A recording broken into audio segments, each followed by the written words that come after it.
Hey friend, have you ever had to confront somebody because what they were doing to you was very hurtful? Well, here in the book of Matthew, it tells us exactly how to properly confront that person without gossiping or getting into a situation that would make it worse.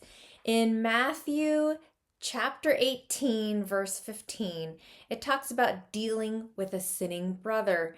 He said, "Moreover, if your brother sins against you, go and tell him his fault between you and him alone." Basically, initiate the contact and confront the person in private. It's important to do this first because I've had people come to me and say, "Hey, I have this person. I've got an issue with this person." Um, you know, and they want to bring it to the higher up first. They want me to kind of step in. And the problem with that is that that person will feel like you're gossiping about them or telling on them and tattling on them or something, which makes the situation worse. So you owe this colleague of yours or family member of yours the respect of being able to try to resolve this in private. So, number one, confront the person in private. And then the book continues on to say, if he hears you, then you've gained your brother. So if he agrees, if you go and meet with the person, you tell them what's been on your mind, you tell them the issue that's been hurting you or bothering you, then if they hear you, then great. All right, you've won the day.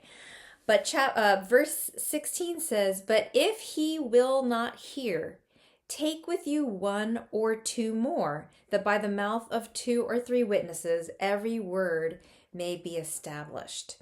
So if he doesn't hear you, then you want to bring two or more people with you so they could be a witness. Sometimes the other person might be on their best behavior, right? When someone else is there and they're just quiet, you're still the one doing the talking. The other person isn't the one doing the talking for you, but you're sharing how you feel and just say, "Hey, I wanted to share with you how I feel, what's been happening.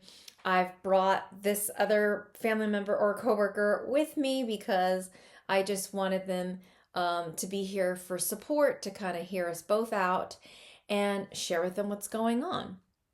It's always good to share and start with I statements instead of you statements. "I feel that when you say this to me, it feels like I'm being discriminated against," or "I feel the way you're saying this to me, it feels like a sexual harassment," or "I feel the way you're saying this to me is very disrespectful and it makes me feel," right? So you're using it about I statements.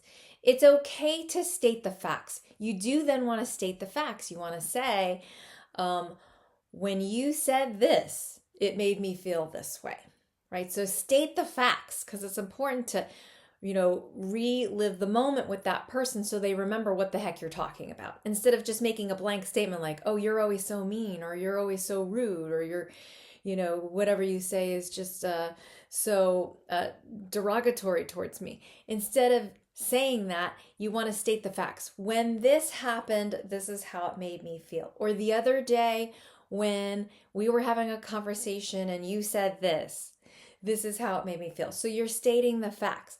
And then you want to give instructions. Give instructions on how you want to be treated moving forward. So you can say, "The other day, instead of canceling the meeting, you just threw the meeting on the rest of us to have to figure out what to do about it. And I just felt that we had a very disorganized meeting and a lot of us could have been using that time more constructively in other ways." So then you want to give instructions on how you want to be treated today forward. So you can say, "The next time, instead of just throwing the meeting on us, if you need to cancel it, it's okay. You can cancel the meeting." Or, "The next time you do this, this is how it would help me best." So share instructions on how you want to be treated. But then the book of Matthew continues on and says, so if two or more are together and you're sharing and then your brother still doesn't listen, If he refuses to hear them, then tell it to the church. But if he refuses to even hear the church, then let him be to you like a heathen and a tax collector. At that point, you can say, gosh, well, then I can't fix stubborn. Because you can't fix stubborn. So you can kind of bless it and release it. You could say, God bless that person, for they have no idea. And then you release it. So I hope that this helps you in some way. Lord knows I've needed to confront people before when things didn't go right, or I felt like I was being constantly hurt by certain things. And it really helped be able to go about it this way. Because otherwise, if I'm immediately going to other people and bringing them into the situation, the person feels that like I'm gossiping about them, and you don't want that. You want to first try to confront them in private, and then next to bring one or two people to be your witness. And then the third, you want to go to your church or to the leadership to be able to assist you with the situation. So have a wonderful day. Love you. Talk to you soon.